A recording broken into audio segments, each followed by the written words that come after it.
Salut à tous, bienvenue sur la chaîne. Aujourd'hui, on se penche sur le Ninja 16 Pro, un laptop qui pourrait bien surprendre par ses performances à un prix compétitif. J'ai pu le tester pendant plusieurs jours et Geekbeing m'a même fourni un code promo exclusif disponible dans la description et n'hésitez pas à aller faire un tour. Alors restez bien jusqu'au bout pour voir si ce PC tient ses promesses. Si ce type de contenu vous plaît, pensez à vous abonner et à laisser un pouce bleu vers le haut. Allez, qu'est-ce qu'il y a tout d'abord dans cette boîte? Eh bien oui, qu'est-ce qu'il embarque? Donc tout d'abord, on retrouve bien évidemment le bon Ninkir, donc le PC portable.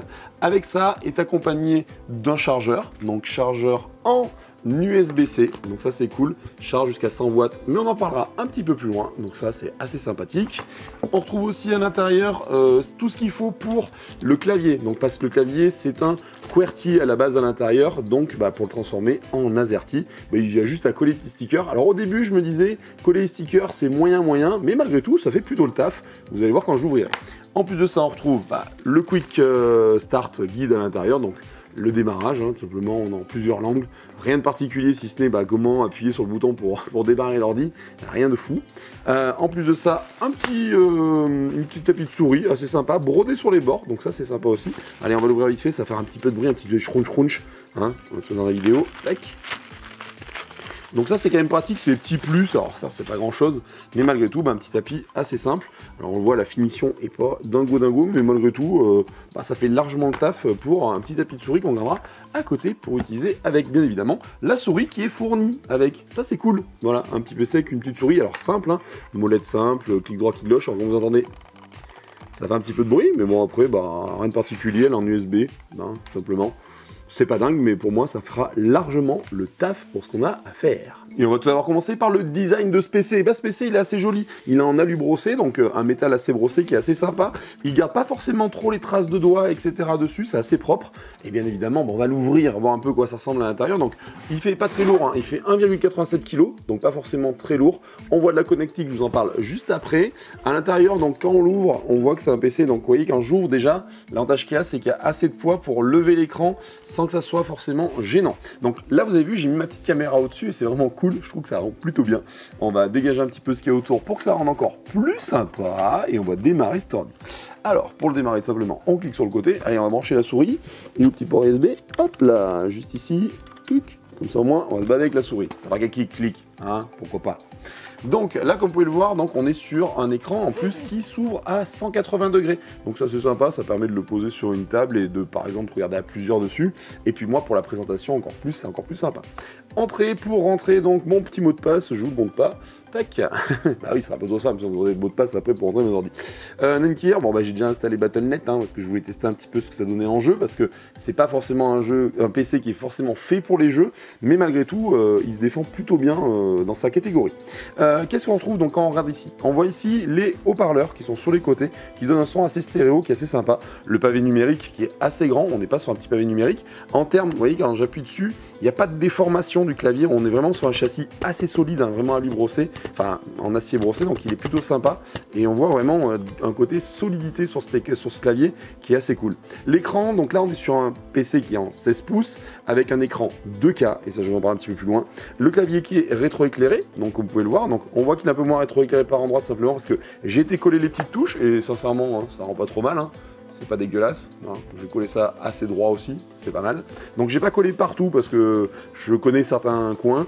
Dessus on trouve sur la barre du haut, donc on a effectivement la luminosité pour monter et descendre la luminosité plus ou moins.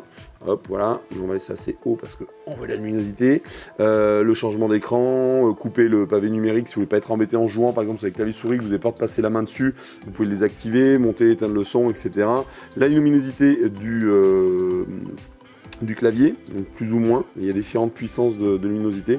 Il y a 3 positions en fait, en guillemets, rien du tout, à peine et beaucoup plus. Donc voilà pour ce qui est luminosité. Après raccourci, pour la calculette, est-ce qu'il marche petit raccourci? Mais il marche en plus sur raccourci calculette, c'est génial. Voilà donc pour ce clavier sur le haut, donc la boîte mail, les paramètres, pour aller directement dans les paramètres du PC assez rapidement, ça c'est sympa. Ça permet d'avoir un petit raccourci, les inserts, les deletes, etc. Et un petit panneau numérique sur le côté qui est pas trop grand, mais qui fait le taf et qui est présent pour un 16 pouces. Je trouve ça assez sympa de mon côté. Alors effectivement, pareil, le pavé pour se déplacer est plutôt bien. On a un bon clic et pareil, on n'a pas de grosses déformations du châssis. Il faut quand même appuyer pour avoir une déformation. En termes de... c'est quand même agréable. Voilà, moi à mon sens c'est agréable. L'écran, bon, on n'avait pas trop reflété sa qualité parce que on a le fond d'écran de Nikkei au départ. On va lancer, hop, Internet. Est-ce que j'ai du réseau? Bien évidemment que j'ai un petit peu de réseau vu que je me suis connecté. Et en plus de ça, ce PC embarque de la Wi-Fi 6, ce qui est quand même pas mal. Donc voilà un petit peu pour ce qui est de la présentation assez rapide du produit en termes de visuel. Qu'est-ce qu'on peut dire si on regarde dessous? Bah, on a les ventilateurs qui sont ici avec un système de refroidissement qui est pas dégueu, surélevé un petit peu avec les petits patins. Donc on est sur un PC, pareil, pour l'instant j'ai pas de bruit. En bureautique, il est vraiment très silencieux. Bon, après ça s'explique aussi parce qu'il y a une configuration qui est pas hyper gaming, mais malgré tout qui fait largement le taf pour ce qu'on a à en faire. Voilà, donc on va rentrer un petit peu plus dans les détails et on va aller regarder un petit peu la configuration et la connectique de ce PC. Le Netgear A16 Pro a tout ce qu'il faut pour éviter le syndrome du « mais où est mon adaptateur ?» On a deux ports USB-C qui sont sur le côté, donc un pour la charge et un en même temps pour venir brancher, donc ça c'est sympa, et une petite lumière.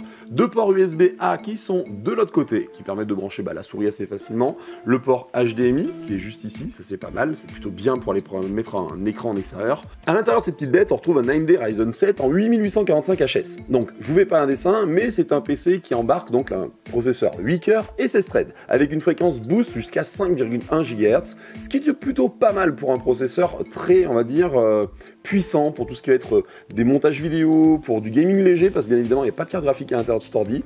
Malgré tout, il est plutôt intéressant pour la partie productive, parce que 8 cœurs 16 threads c'est pas mal. RAM 32 Go en DDR5, ça c'est quand même cool. Un SSD d'1 Teraoctet à l'intérieur, donc vous pouvez stocker quand même pas mal de choses si vous faites de la productivité. Et vous pourrez stocker des fichiers assez volumineux aussi sans problème, que ce soit des vidéos 4K, des jeux, voire des milliers de photos si ça vous chante. On ne jugera personne sur les photos que vous aurez à l'intérieur et les vidéos. Donc à mon sens, le gros point fort du Netgear, c'est ce côté productivité qui est intéressant. En plus de ça, on a une belle dalle en 2,5K, donc on est sur de la 2K qui est rafraîchie jusqu'à 120 Hz. Résultat, si vous regardez des vidéos avec des beaux taux de refresh, ça c'est quand même assez joli. Pareil pour les jeux, vous aurez de la fluidité. Alors attention pour les jeux parce qu'il n'y a pas des gros jeux qui pourront tourner sur cet ordi, mais malgré tout, il faut tourner tous les petits jeux un petit peu autour, ou même que ce soit du Fortnite, tous ces petits jeux là qui se jouent assez facilement. À l'intérieur on trouve aussi une batterie de 80 watts, donc qui peut tenir jusqu'à 10 heures d'autonomie, c'est plutôt pas mal. Si par exemple vous êtes assez bas en batterie et que vous souhaitez augmenter, on va dire, la batterie, enfin augmenter, pouvoir recharger facilement, vous avez le petit chargeur à côté, donc c'est un 100 watts, donc avec ça vous rechargez assez rapidement la batterie, ça vous permet de tenir assez rapidement la journée en ayant chargé ne serait-ce que 10, 15, 20 minutes.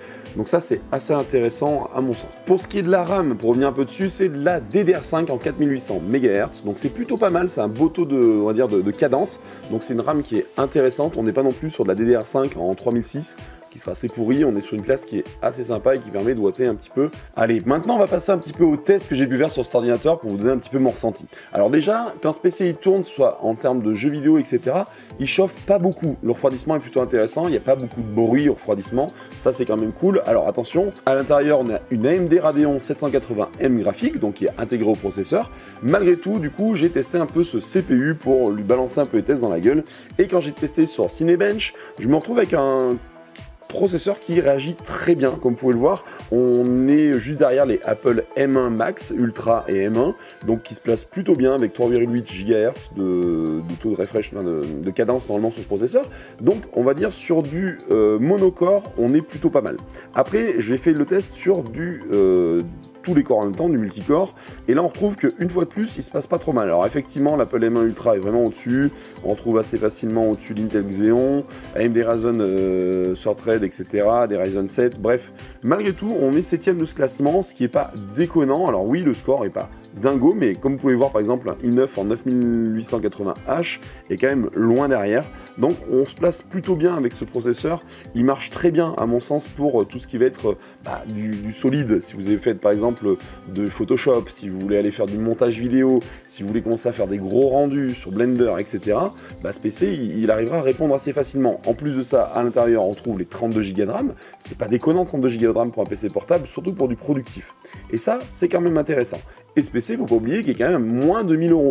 Et en plus ça, vous avez une promo en description, donc ça c'est pas mal. Donc voilà pour ce qui est un petit peu du bench que j'ai pu faire sur Cinebench. Après, j'ai été plus loin dans ces tests, j'ai lancé aussi 3D Mark pour me dire, bah tiens, on va tester un petit peu ce que ça peut donner niveau carte graphique, etc. Donc je me suis dit, on va aller chercher les résultats. Donc quand je lance les benches qui ont pu être faits, j'ai lancé donc le PC pour mon bench sur 3D Mark. De mon côté, j'ai tendance à mettre la puissance du PC au maximum et en même temps, enfin en gros pas économie d'énergie au maximum, et derrière je lui demande de m'afficher aussi, je le branche au secteur pour éviter d'être embêté et me dire comment je vais faire, etc. Donc quand j'ai fait le test, nous ressort un petit score pour la AMD Radeon à 3096. Alors oui, c'est pas dingo, on est d'accord, mais malgré tout c'est une carte graphique qui est intégrée au processeur, donc automatiquement on ne fait pas de miracle, hein. Il ne faut pas s'en cacher, mais malgré tout ça fait tourner quand même tous les jeux assez standards du moment, et ça c'est quand même cool. Donc, en plus ce PC je l'ai testé en jeu, et franchement en jeu il tourne très bien pour du WoW, et sachant qu'on affiche quand même de la 2K à l'écran et ça rame pas. J'étais agréablement surpris par cet ordinateur, franchement je m'attendais pas à autant de choses qui tournent aussi bien, qui soient aussi quali en termes de robustesse, parce qu'on est quand même sur quelque chose de robuste. On le voit aussi, pareil, les charnières, c'est pas déconnant, on est sur des charnières assez solides, donc ça c'est quand même très cool. Donc pour moi ce PC, c'est un très très bon rapport qualité-prix pour quelqu'un qui voudrait faire du productif un peu poussé et en même temps jouer. Pour moins de 900 €, on est quand même vraiment bien gâté. Bon, pour conclure, le Netgear A16 Pro coche toutes les cases. Design premium, performance solide, processeur puissant, 32 Go de RAM à l'intérieur en DDR5, ce qui est plutôt pas mal, un stockage en 1 Teraoctet, un bel écran 2,5K, cadence jusqu'à 120 Hz, ce qui est plutôt pas déconnant, donc pour tout ça, c'est pas mal. Merci encore à Geekbuying pour m'avoir permis de tester ce produit. N'oubliez pas que le code promo est disponible dans la description, et si vous avez des commentaires, n'hésitez pas, comme d'habitude, abonnez-vous, et je vous dis à très bientôt pour une nouvelle vidéo. Ciao, bye bye.